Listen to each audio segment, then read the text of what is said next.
ایک بھائی ہے، اس کا سوال یہ ہے کہ آج کل بہت سارے لوگ جب کسی جگہ منگنی کرتے ہیں تو ان کے جو سسرال والے ہوتے ہیں وہ کچھ شرائط لگاتے ہیں کہ آپ نے ہمیں اتنے پیسے دینے ہوں گے یا فلاں فلاں چیز دینا ہوگا، اور اس کے علاوہ بھی بہت ساری شرائط لگاتے ہیں۔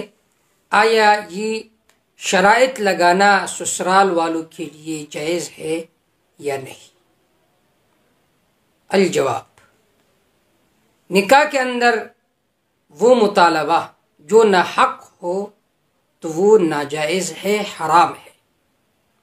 البتہ ایسی شرائط جو مناسب ہو، مثلا یہ شرط لگائی جائے کہ عورت کے لیے الگ آپ رہائش کی انتظام کرو گے تو یہ شرط صحیح ہے۔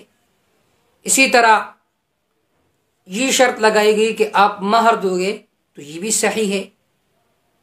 اس کے علاوہ جو شرائط لگائے جاتے ہیں کہ آپ نے سسرال والوں کو اتنے پیسے دینے ہیں، فلاں فلاں چیز دینا ہے، اس کو شرعاً پورا کرنا لازم نہیں ہے، بلکہ یہ حرام کے زمرے میں آتا ہے۔ اگر سسرال والے یہ پیسے لیتے ہیں ان سے تو یہ حرام ہے، ان کے لیے گناہ کبیرہ ہے۔ اگر یہ شرط لگائے کہ آپ نے حقوق زوجیت صحیح طریقے سے ادا کرنی ہوگی تو یہ تو صحیح ہے، مناسب شرط ہے، لیکن وہ شرط جو غیر مناسب ہو تو وہ ناجائز اور حرام ہے۔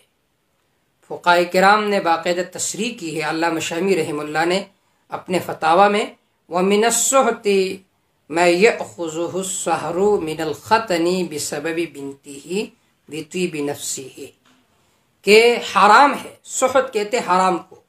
اگر سسرال والے پیسے وغیرہ لیتے ہیں اس وجہ سے کہ انہوں نے اپنی بیٹی ان کو دی ہے تو یہ ان کے لیے حرام ہے، چاہے طیبی نفس کے ساتھ ہو چاہے خوشی کے ساتھ ہو، پھر بھی لینا ان کے لیے حرام ہے۔ حتی لو کان بطلبہ یرجع الختن بہ، اگر سسرال والوں کا مطالبہ ہے کہ آپ نے ہمیں اتنے پیسے دینے ہیں تو پھر اس صورت میں جو داماد ہے وہ رجوع بھی کر سکتا ہے کہ آپ ہمیں ہمارا جو قیمت ہے، پیسے ہے، وہ واپس کر دیں۔ تو حاصل جواب کا یہ ہے کہ جو شرائط مناسب نہ ہو اور جس میں سسرال والوں کا فائدہ ہو، ایسی شرائط لگانا جائز نہیں ہے۔ واللہ تعالی اعلم بالصواب۔